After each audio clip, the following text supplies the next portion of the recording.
Great. Go ahead.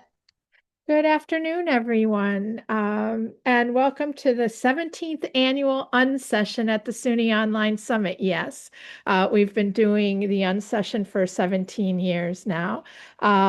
Before we get started, I just want to make a quick note and a reminder that the session is being recorded. We're also going to capture screenshots that will be shared, perhaps on SUNY Online websites or in publications and definitely in social media. So by remaining in the session, you're agreeing to be recorded and included in those images. If you'd prefer not to be recorded, please feel free to turn off your camera or step out at any time. And I want to thank you all for helping us to document and share the great work happening across our community.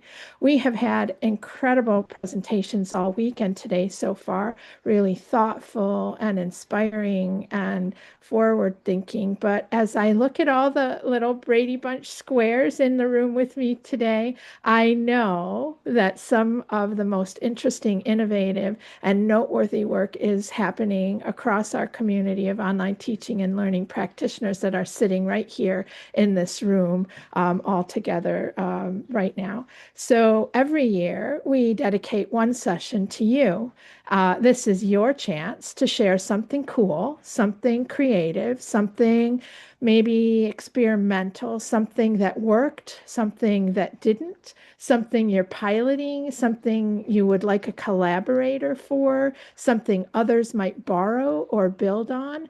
And it could be happening at your institution, in your department, in your program, an initiative that you're part of or that you're leading, in research that you're conducting, or even in your online course that you happen to be teaching. So if you'd like to share, head over to the bit.ly that you see there, the Unsession 2026, and add your name to the list and your contact information and a short description, and include any links if you have them that are, related to what you're going to chat about.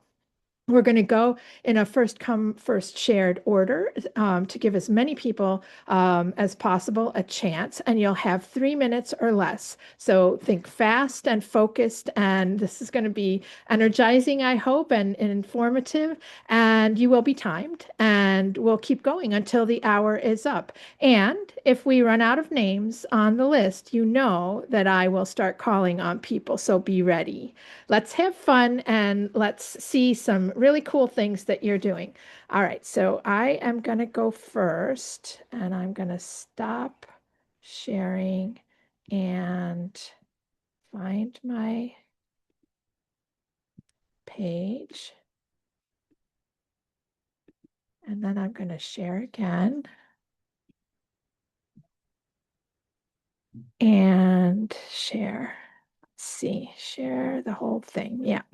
All right, so here's the Google Doc that you can get to. This is a shared artifact that we will keep, and it will persist beyond the end of this presentation so that you can come back and fill in additional stuff for whatever it is you talk about, and then also see what, keep track of what others have posted. The two things that I wanted to share were that I mentioned that this was the 17th annual Unsession, and so we have a Google Drive a folder full of all of the past Unsessions collaborative documents that we have had. And so if you want to see what was presented last year, you can come to this Google folder and browse through all of the past Unsession artifacts that we actually have. I don't think we started doing the collaborative doc until, I can't remember when, but we have the ones that we have in that folder. The other thing that I wanted to chat about and to share with you is a preview of the new online teaching website that we have been working on. And I want to thank Aline Slating and Lynn, our intern and our instructional designer here at SUNY Online, as well as Erin Maney SUNY, and we have been collaborating and working on this project for some time. The SUNY Online Teaching website, as you know, is extensive, and so with an eye towards accessibility as well as going through everything and removing redundant information and kind of refocusing things on roles. We're doing a complete overhaul of the website, and I'm so excited at how beautiful it looks and how, you know, all the work that we have been doing in order to prepare for this and clean this up and improve it. And so look for that in the coming months. You can see we've consolidated and refocused the drop-down menu so they're not a mile long anymore, and they are really focused on online teaching, instructional support, resources, and engagement opportunities. So really excited to share that with you. And here's another page just that I think is just gorgeous and that I'm really excited. It's about our volunteer opportunities. And so I just wanted to share that and showcase that and thank my colleagues for all of the hard work that we have been doing on this project. So up next is Aline Slating. Aline, are you ready? Yep. Hi, everyone. One second as I share my screen.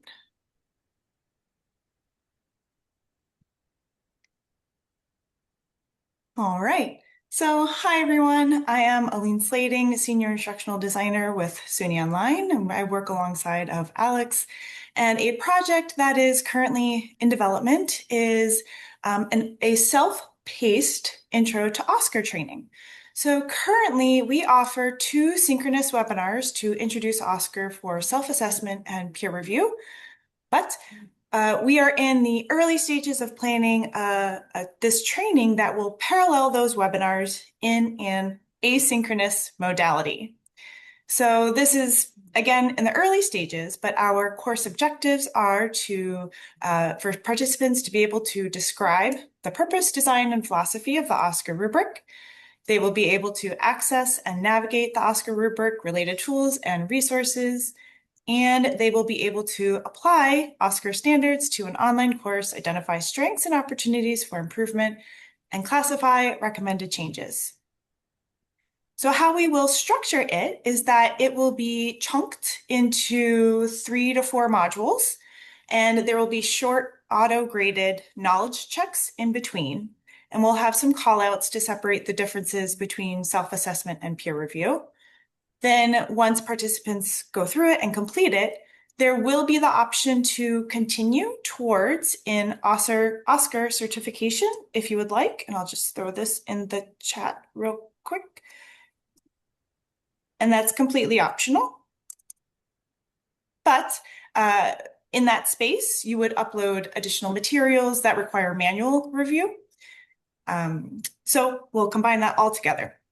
Now, if you are planning to attend CIT in May, you will have the opportunity to dive into it, explore it, and share feedback. And I very much welcome that.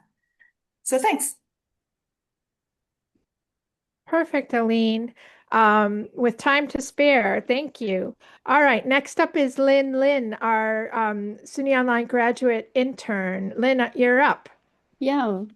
Hi, everyone. Thank you for the opportunity to share my experience at SUNY Online. So as a graduate student intern, I worked at SUNY Online and collaborate with the DI Co-Lead project and also making infographics for SUNY Online teaching. So when we work in higher education, especially in system-wide or statewide project, we're often dealing with enormous amount of data. And for example, like rubric standards, teaching practices, impact reports. So it quickly feels overwhelming. So I use AI because Alex is very open to the use of AI at work. So it kind of like encouraged me to use AI as well. So I use AI first as a sense-making partner. It's not like a replacement of human effort and human work. But for example, like in the SUNY Online DI collaborative project I participated, we worked with a large body of inclusive teaching practices. And our task for the collaborative project is to analyze those practice and identify patterns and also align them with quality standards. For example, like Oscar or Quality Matters, and make them usable for faculty to develop their own, inclusive, equity-based teaching. So instead of like manually sorting everything from scratch, Alex and I used AI as a pre-coding assistant. So I really appreciate Alex is very open to that use of AI, and also I I started to exploratorily use AI in my class with my student.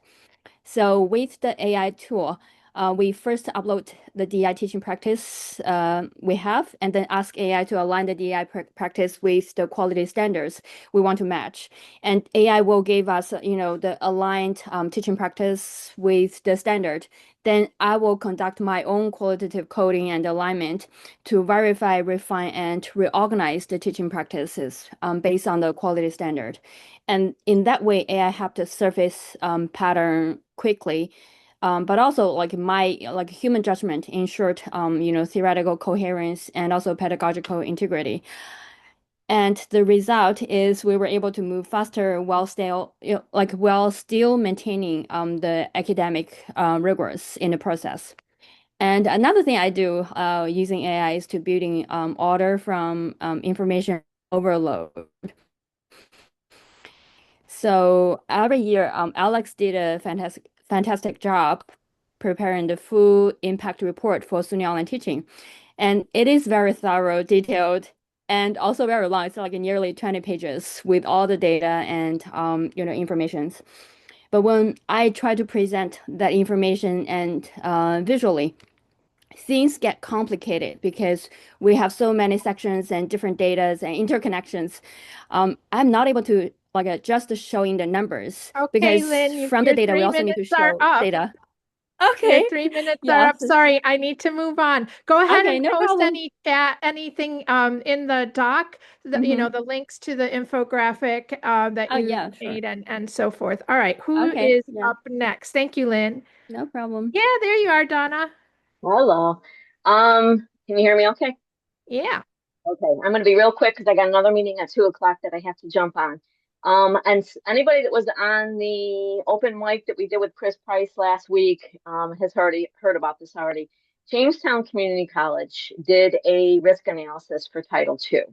And one of the things that they shared with us was that we should have something for students to report if they find any issues in the courses to let us know so that we can work with the faculty to fix this. So we created a widget that is pushed out to every single course, and the widget has a form that links to it from within that widget that gives them the opportunity to say what course, what content they were having problems with, and so they can report it to us.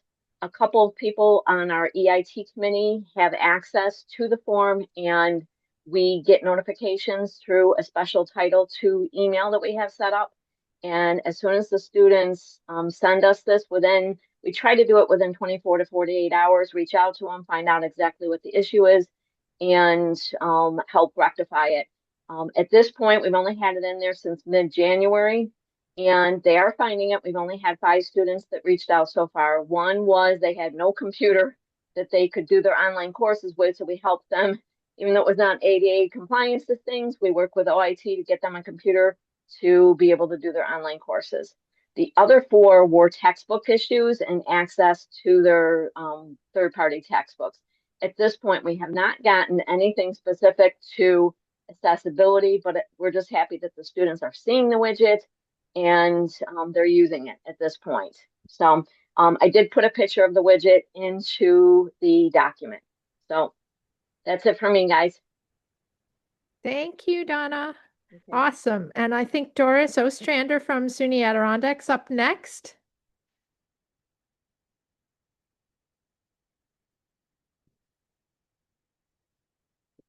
There you are. Um, Hey. Unmute. Okay. Hopefully you're seeing my screen share now. So I'm doing a really quick overview of the archive process that we've set up. Our goals were to be in compliance with Title II exceptions for archived content, make it easier for users to find their semesters, make it harder for faculty to accidentally make changes to past courses, and so on. So we are doing this after automated pushes have ended for the semester, and more specifically at the end of the grace period after the official semester end date. So right now, when we look at the My Courses widget, you might see something like this. Students might see, spring 22, 23, 24, 25 before they can find the 26 course, and same for faculty. So the process is pretty simple. We're pulling the role audit report from within Brightspace, filtering for the semester and the instructors only, excluding faculty who have students with incompletes. And then we're setting up and submitting two IPSIS files, one to change the name of the semester to a specific format, and the other is to change the archive role. And then I've got a widget just to let faculty know that when we've made those archives. So here's the secret trick to this if you don't already know. There's a really subtle sort order to the tabs for the semesters within the My Courses widget.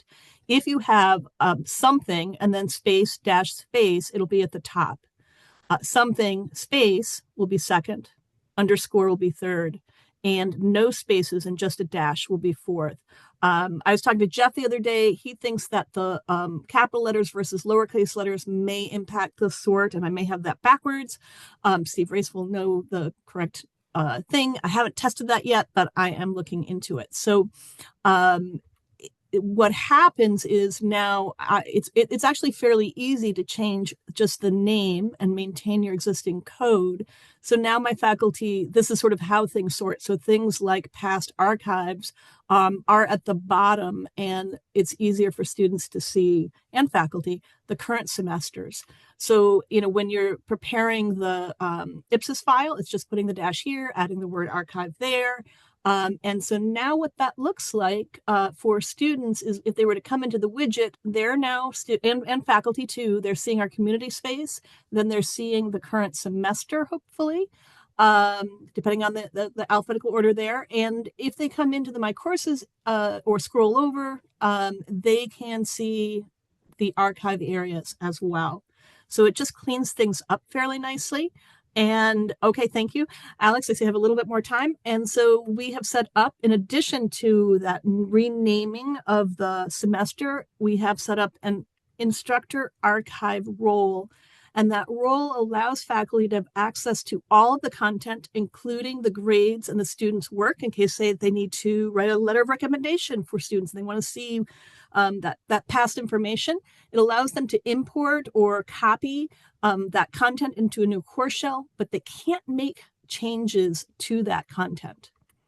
And so then we also have added this widget that only faculty see, letting them know where their past courses are. It links to a document that has a little more information about, how to find it, how to work with it, all those sorts of things. And also kind of surfacing a process we have for allowing faculty to ask for a workspace, a blank space to work with content. So if they do want to mess around in between semesters, in order to not mess around, but improve a past course before the new course shell is available, they can get a workspace.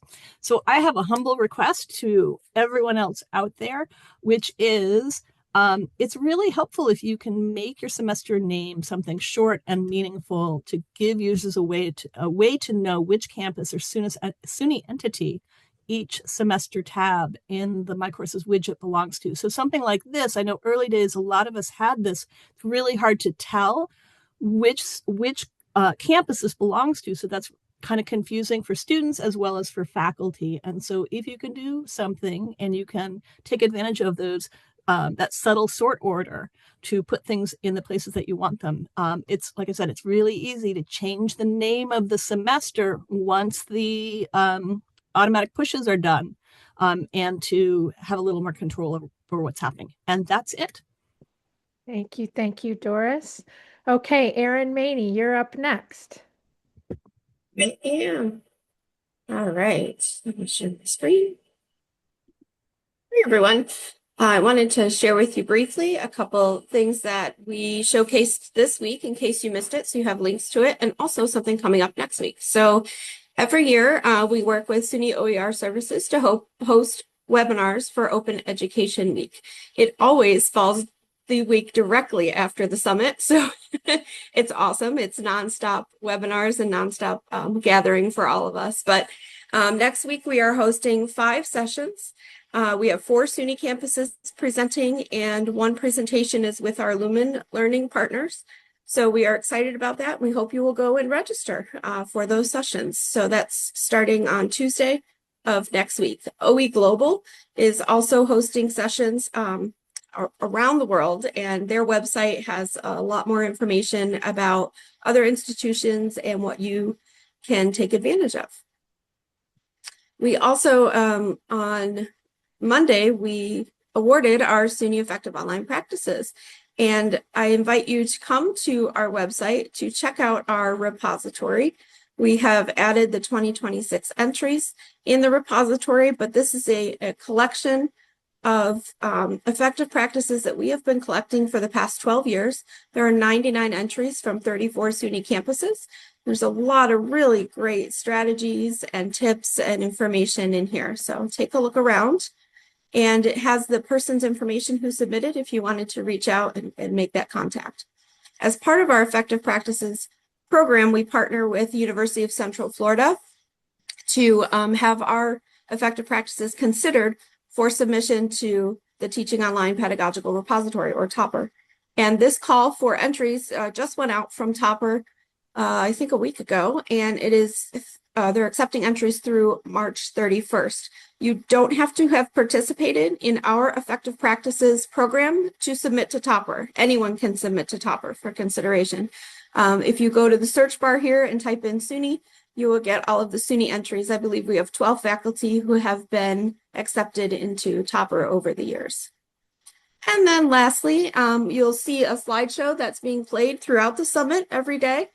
In between sessions and here and there where we can. And these are our amazing online teaching ambassadors. These are, you can see them over here on the right. You can click on them and go to their profile pages and learn a little bit more about them. You can also click by campus. So you can check out your campus and see who has been an ambassador at your campus over the years. We've been doing this program since, I want to say, 2015. I think this is our 11th year. And these folks are just awesome. They are phenomenal educators. They are champions for online teaching on their campuses and for their peers, and really cool people. So go read about them. I get to know them every year, and it's really fun for me. So thanks, Alex. I'm all good. Thank you, Erin. Thank you. Thank you. All right. Next up is Rachel. Rachel, my CUNY friend. Come on up. Hey, unmute. Hi from CUNY. I hope it's okay that I'm here.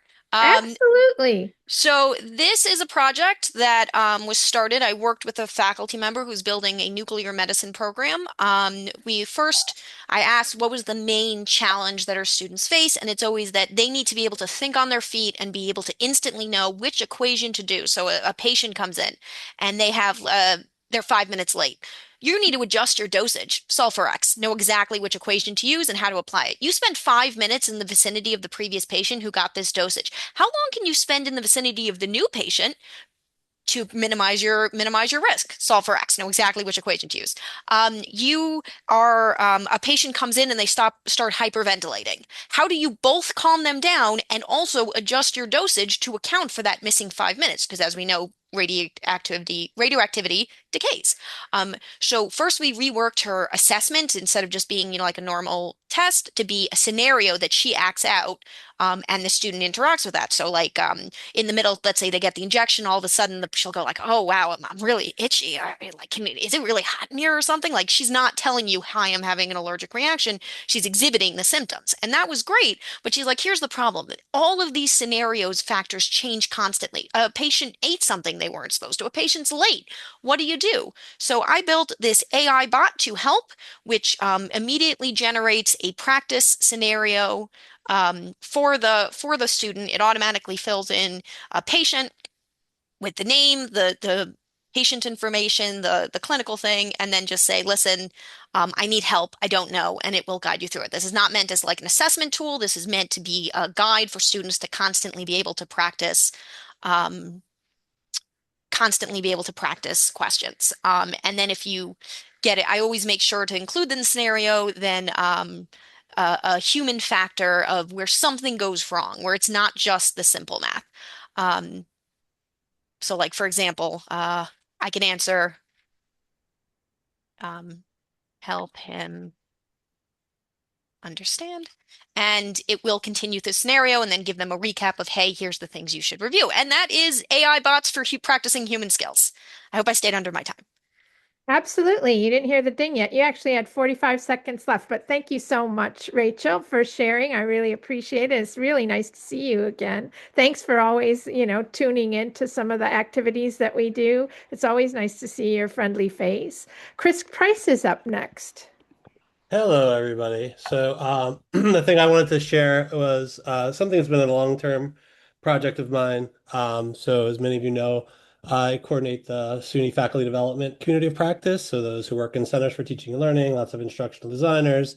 One of the things I've been trying to sort of do over the last few years is gather all the resources that are out there on the campuses that are open and available to everybody else on other campuses. And so finally got around to doing that. I actually started with putting up a website, which we now have on the CPD site, which is at the bottom of this document I'm sharing with you all. This is my outline too, so I didn't know I was going to share this with you all today, so it doesn't look fantastic. So just apologies for the kind of very slapdash nature of it. But anyway, so I started with a website, which is at the bottom, that has a list of all the centers for teaching and learning throughout SUNY. I think I got them all. If you have one on your campus that's not there, just let me know. But anyway, so I've come up with an outline for this website. I don't know if it's going to look like this at the end. I've used Copilot to mine websites of all SUNY web pages to find resources. Some of them I just threw on there. Like the very first one I put up was T for Teaching, of course, at Oswego, but you'll look down and I have some from other campuses as well, from system administration, all the SUNY online stuff that we have at CPD. So I'm just started doing this. My hope is to have this done in time for the CIT conference at the end of May. But if you have a resource that on your campus that you know of that's not here in my list of resources, please just reach out and share it with me. That's all I got. Yay. Thank you, Chris. That's awesome. All right. I think Angela Thering is up next. Are you there, Angela?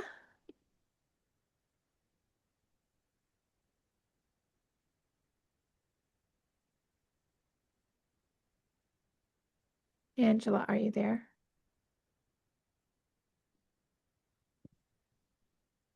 I don't see her in the participant list, so we're going to go to the next one on the list, who is Sharon Jacobson from SUNY Brockport. Hey, Sharon. You'll have to unmute yourself. Okay. I'm trying to look for where I can share screen. Okay. And not sure where that Down is. at the bottom, there's a little button that says share with a little arrow on it. I'm not seeing that on mine. Okay. I have raise hand and more, and Do chat. more. See if it's under more. That's where I'm looking, and it's not. Okay, So, well, you want to just tell us what you wanted to do? Let me just flip over to that screen. So at the last session that we had, I was talking in the chat session about one of the assignments that I do with my students that they love, and it's called Dear Freedom Writers. And I teach women and gender studies, and one of the books that they're reading is a collection of letters that came from another generation of freedom writers, a documentary. It was made in the 1980s. And what my students were doing is reading letters that are written by real people about their situations and their lives, and then writing letters to them about their lives and the lives that they're living, how they're similar, how they're different, what they're learning in our class, and how what they're learning might be helpful information for the people they're writing to, and explaining all of it from an intersectional perspective. So they're in every letter that they write to every person they write, they're applying all the theory that they're learning in the classroom, and writing to real people, teaching them what they're learning, and sharing that learning process. And what's really cool is that we are then sending these letters at the end of the semester, a big collection of them, with my students' permission, to the original letter writers. So there's an open exchange of information that is transcending beyond the classroom. Great. Thank you so much, Sharon. No Thanks problem. for sharing. All right, I see Megan Mesinovich is next on the list. I see you typing. Are you ready? Yep.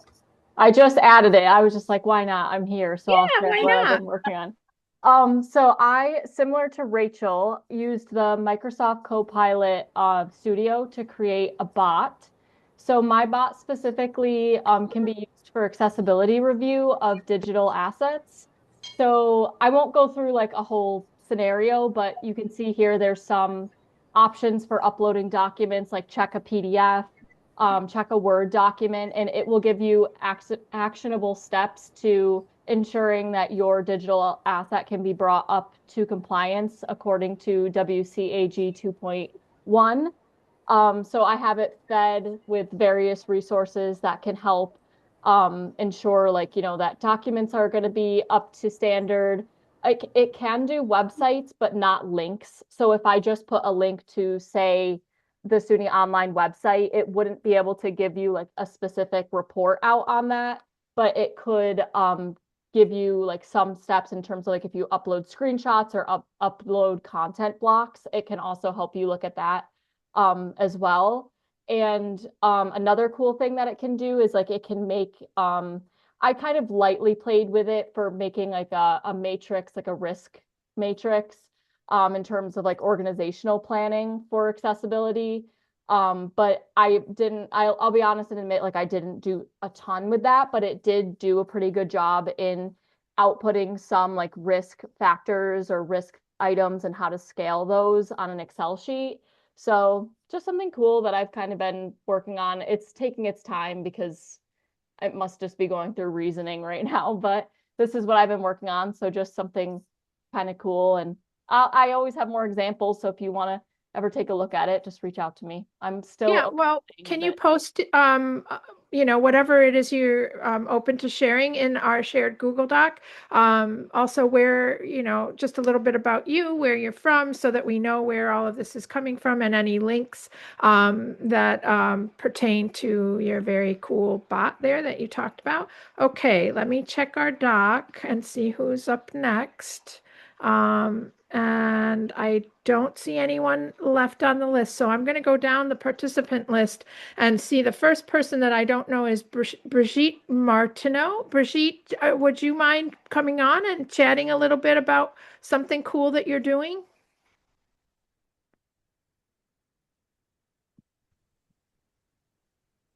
I don't know how my name got on this list, but I was just here to listen. Yeah, are you doing So, it? Where are you from, Brigitte? MCC, Monroe From Community Monroe. College in Rochester, New York. Oh, cool. And do you teach online? I do. I teach stats and business math. Okay, cool. Is there anything that you would like to share? I didn't know you, so that's why I chose your name. I just wanted to meet you and was certain that you might be doing something cool in your online course. So is there anything you want to share?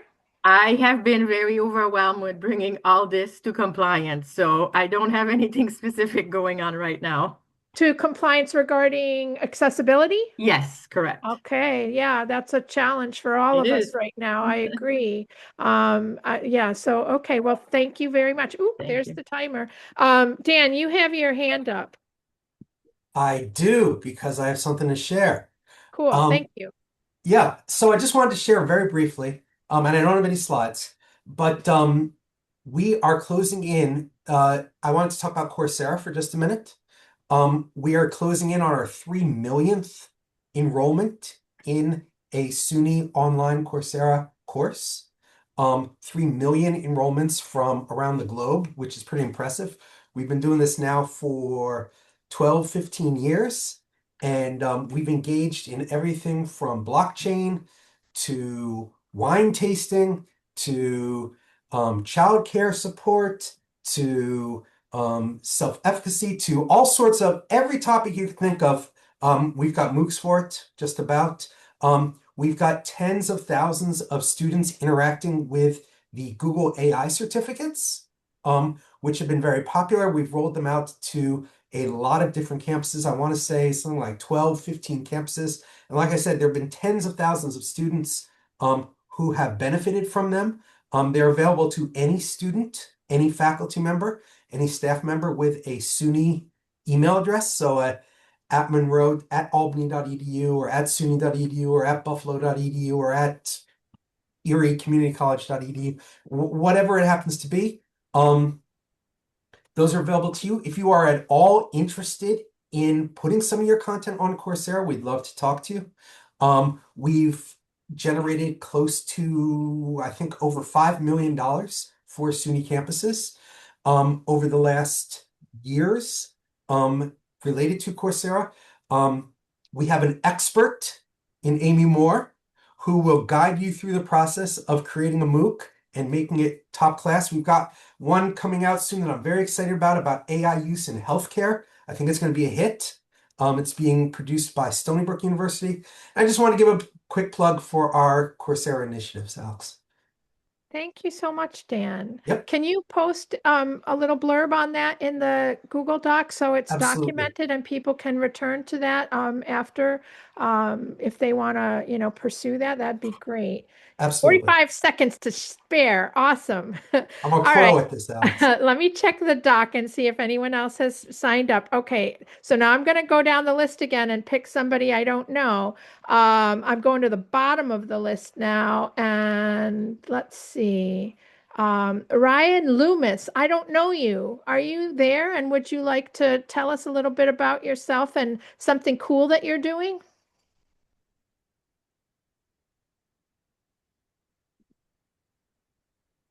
Are you there? All you have to do is unmute.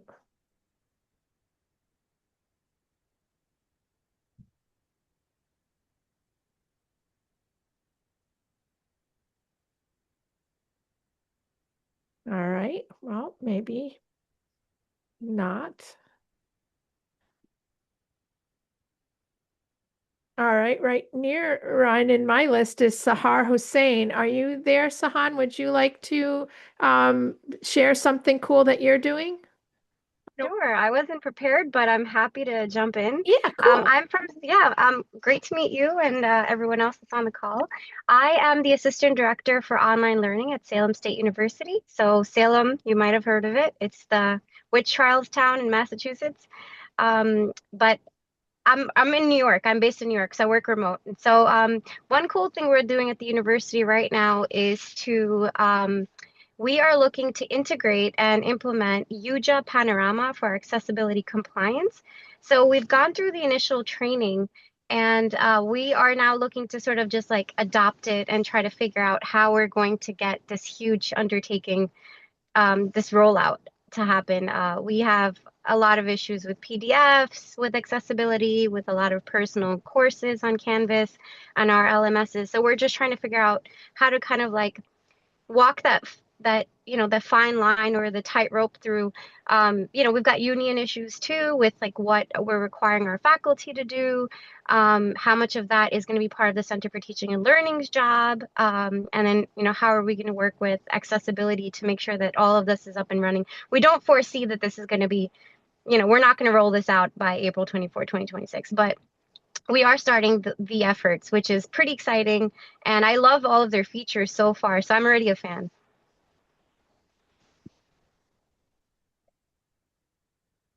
Great. Thank you. No worries. Would you mind heading over to the Google Doc and just putting your name and a little blurb about what you mentioned, just so that we keep it in our artifact? That would be Sure, awesome. I will do that. I appreciate you so much. Thanks so much. And thanks for joining from Salem. That's awesome. It's nice to meet you also, and welcome to the to the group. Thank you for jumping in. I appreciate that so much.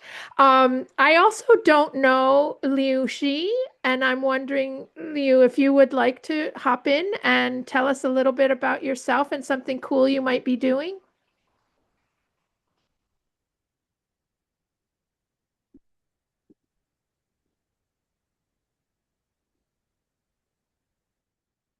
Are you there?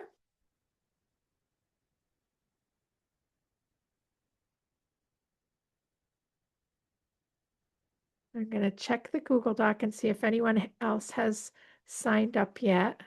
Okay, not yet. So, Liu, okay, it's okay if you don't want to do it. That's fine. You can just let me know in the chat that you don't want to do it. That's totally okay. Let's see. The next person that I don't know is Kristen Hidal Sean. Are you there, Kristen? Would you like to jump in and say hi and meet everybody and share a little bit of something that you're doing?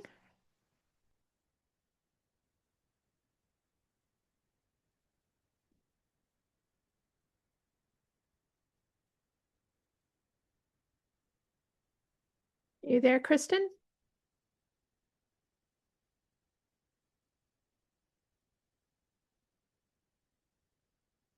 All right, it's okay. If you're there and can let me know if you really don't want to do it, just let me know. It's not a problem. I'm just going through the list and seeing people I don't know that I would really like to meet.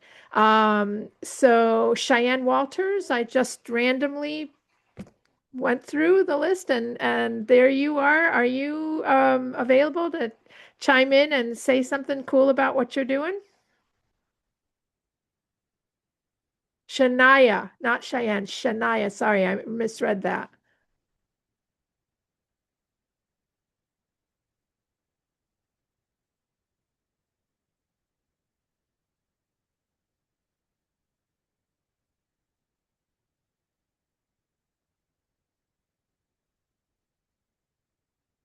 All right. No sale. Okay. All right. I'll choose someone I know. Andrea Gilbert. Come on now.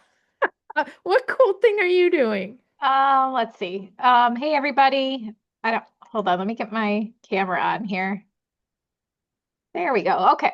So I'm Andrea Gilbert from Monroe Community College, and we are doing all kinds of things. Right now, our focus is on accessibility, and we're doing some support groups for accessibility for our faculty so they can jump in and ask questions and try to get some support there.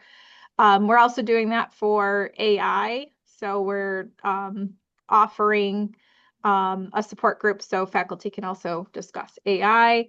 We have an upcoming book group that we're doing for the spring semester, and that is we're reading The Opposite of Cheating. So we are starting to lead a discussion next week. I think we're meeting a couple times during the semester. And yeah, we're excited to kind of dig into it and discuss with faculty and bring up some different ideas. Our team has just been working on supporting faculty. So that's about it from our end. Oh, thanks so much, Andrea. I appreciate you. Go over to the doc and post a little something there so we can keep track of who said what. Thank you again.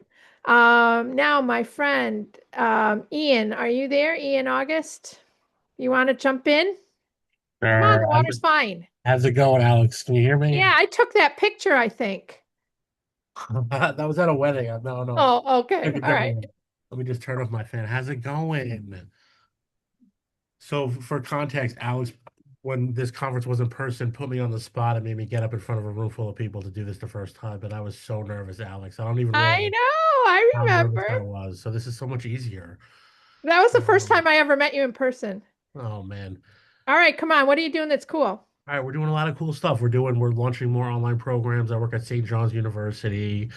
The instructional designers here are starting to use AI to help design classes.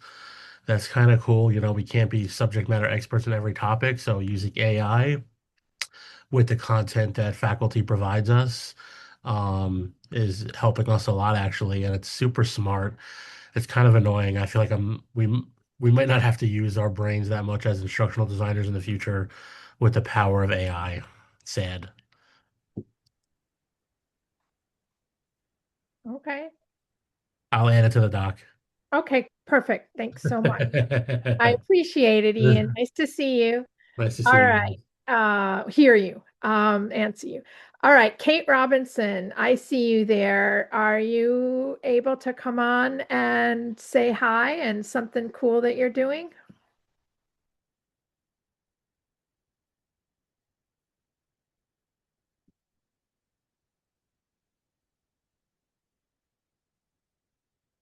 Kate, you there?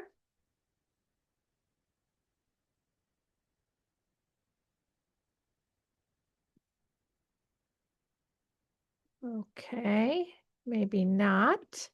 Let's see. Let me just random scroll. Pamela Felder Small, are you there? I am. Hello, how are Hi, you? thank Thank you you so so much. much. I debated whether or not I should add this to the chat because I've already put it in one of the discussions yesterday. But I wanted to inform everyone about a wonderful online conference that is taking place at the University of Tennessee, Knoxville.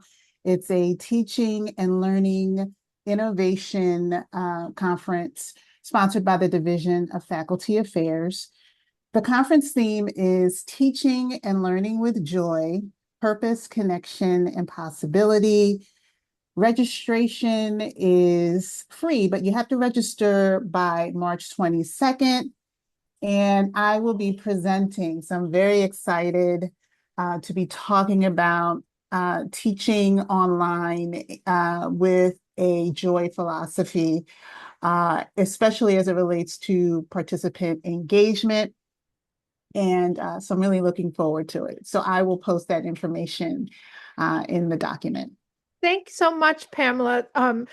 Promoting an event on your campus or that you're presenting at, like Ian was asking also, please go ahead. If that's something that's cool that you're doing, we love to hear about those opportunities and to support each other. So thanks so much for sharing that. I really appreciate it. All right, let me see. Let me look at the doc and see if there's anybody else that showed up. And not yet. So we still have some time here. So I'm just going to look at my list and see.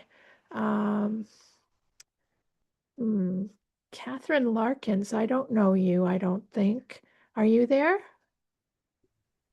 Hi, I'm here. I messaged you in the chat, but I'm also at St. John's University with Ian, and I'm new to the Oh, role. Catherine. Yes, I see your So name. nothing to share just yet because it's literally week 2 for me, but I'm excited to be here with the Unsession group and always appreciate the resources that people do What do you share. think So is your thanks. what's your main challenge, do you think, right now at St. John's in terms of, I know getting up to speed, you're new there, but what do you think your main challenge is going to be? As Ian said, we're bringing a bunch of new programs online, and so some of it is scaling our instructional design, but also introducing more accessibility into the instructional design process, and then just getting everyone on board with, what do good online experiences look like? And obviously, everyone's got the big obstacle of AI, so those are things on my mind right now. Okay, great. Thanks so much for being brave Thank you for hosting this space. yes, very cool. Thank you, Catherine. Really appreciate you. All right. Okay, who's the person who says I got nothing? Don't pick me. Oh, and Maureen and Matt, I see your hands are up. But first, who's the person who says I got nothing? That's me, Krista from Morrisville. Yes, I love you. Come on up. The I water's fine. What do you got that's cool? um I bought a new a handheld snow blower. That's awesome. And I That's bet you need it. And is it working? it actually is. It is probably the only thing that's kept me from, take I just recently had my 1 year anniversary here, and there are days when it snows I contemplate just packing up and driving back to Maryland. So it's kept me here. Oh, Maryland, where it's hot and sticky and mosquito-y. You know what? I will take it at this point. No way, no way.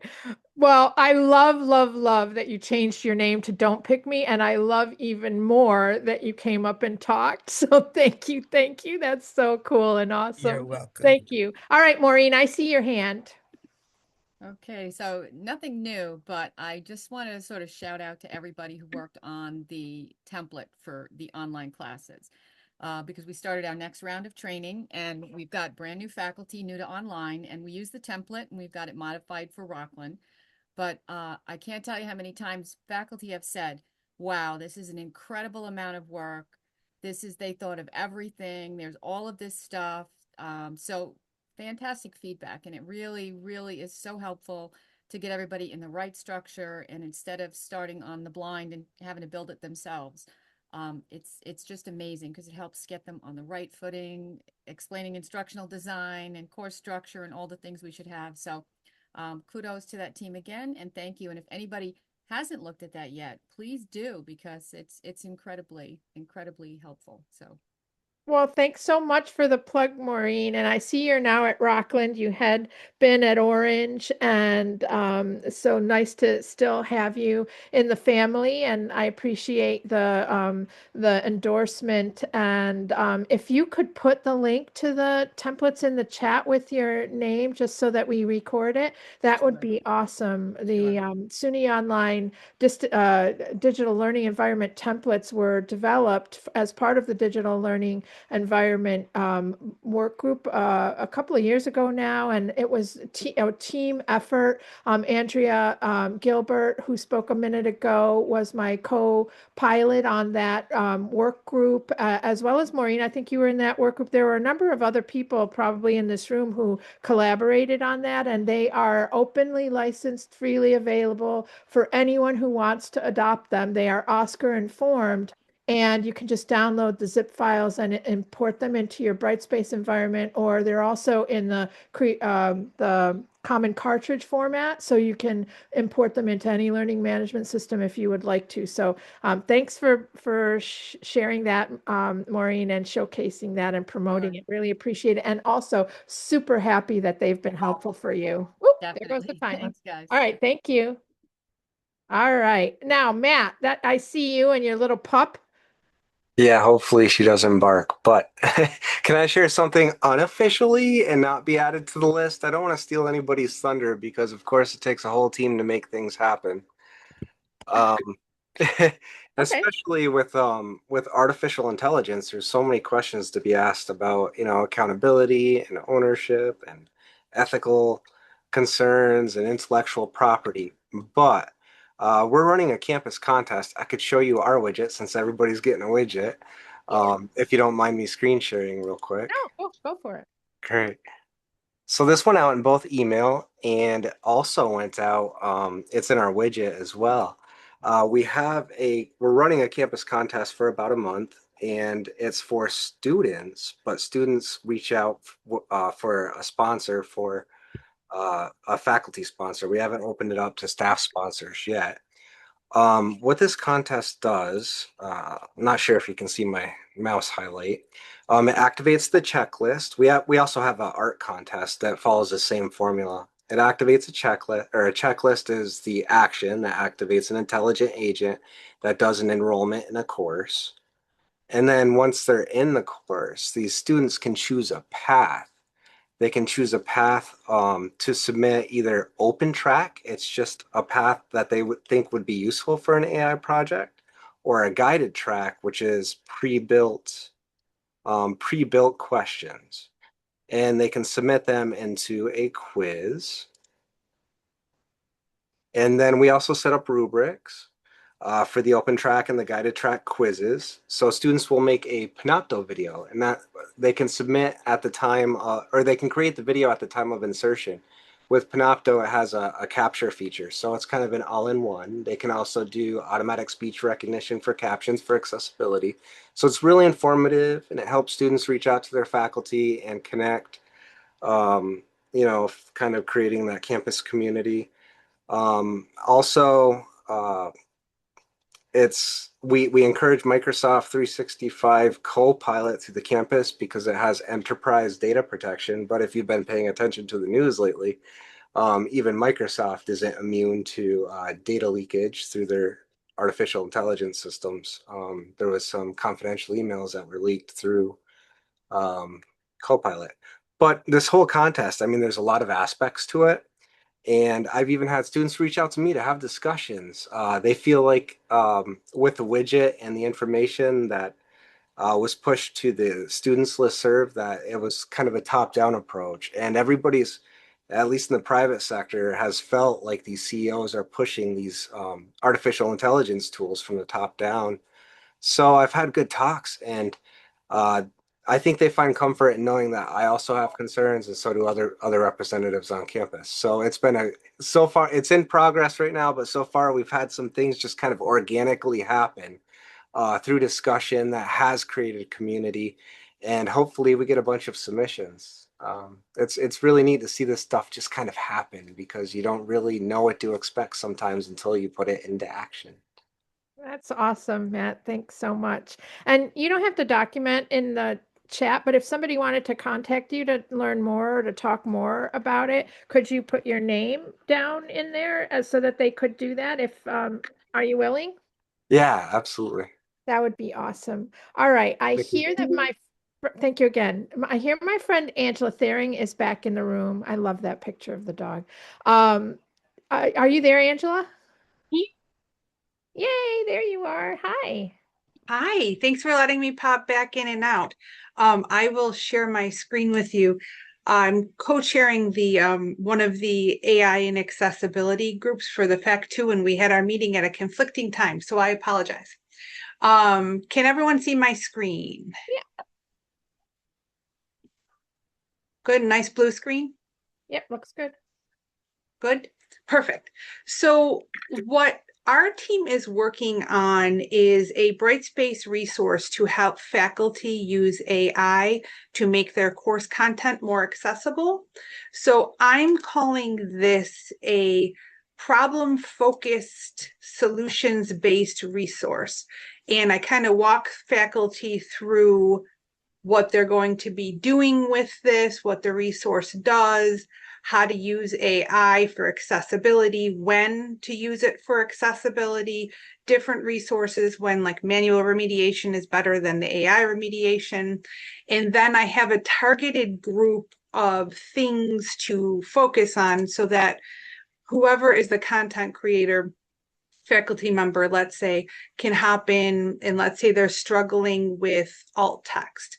They can hop in and examine the tools that we have for them, starting with a fix or rebuild decision framework.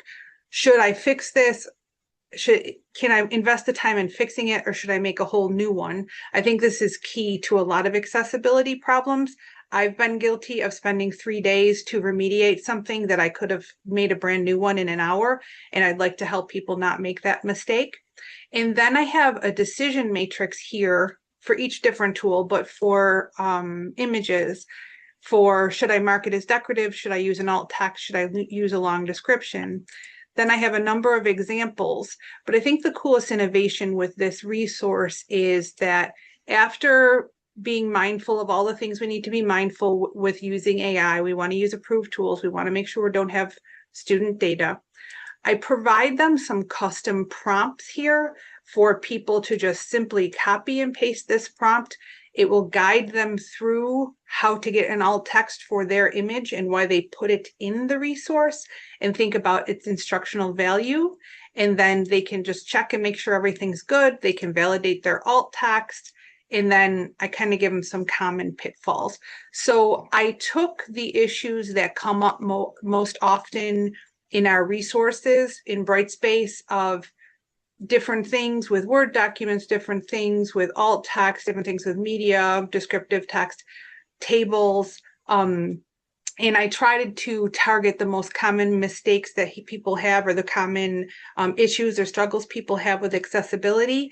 And for the ones that are relatively easy to fix with AI, I created this same sort of decision matrix and prompts to help people use an AI tool of their choice to solve these problems, and to kind of help them think about these accessibility issues and how to use AI to solve them. So I will stop my share, but I just really wanted to share this. This was released this week as a self-enrolled tool at UB that faculty can self-select to enter in here if they would like to explore this.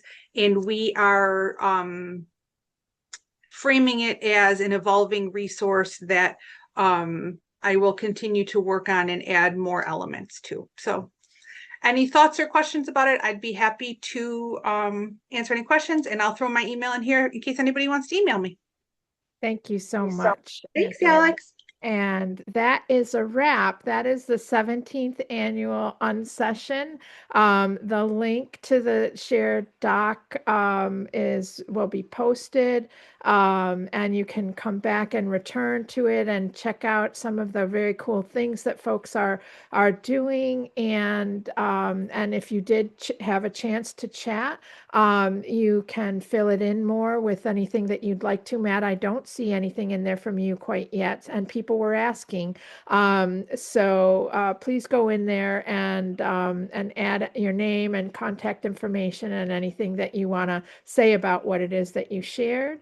And thank you to everyone for participating in this activity and in this event. I really appreciate you all, and we're now going to take a 15-minute break, and our next session is the AI workshop with Reed Dixon. If you haven't ever had the opportunity to know or see him speak, I invite you to come back and check it out. It's going to be a very good workshop session with Reed, and I'm really looking forward to it. So I hope you will join us. And Aline, my co-pilot here, has posted the links to the SUNY Connect. So if you want to continue the conversations that we've been having here today or throughout the summit week, head over to the SUNY Connect site. If you registered by February 16th, you would have access to that. And don't forget to check out the agenda for today and tomorrow, and where everything's being recorded as mentioned. And of course, we are SUNY Online, and this is the SUNY Online Summit. Thank you very much, everyone. See you at 3 o'clock.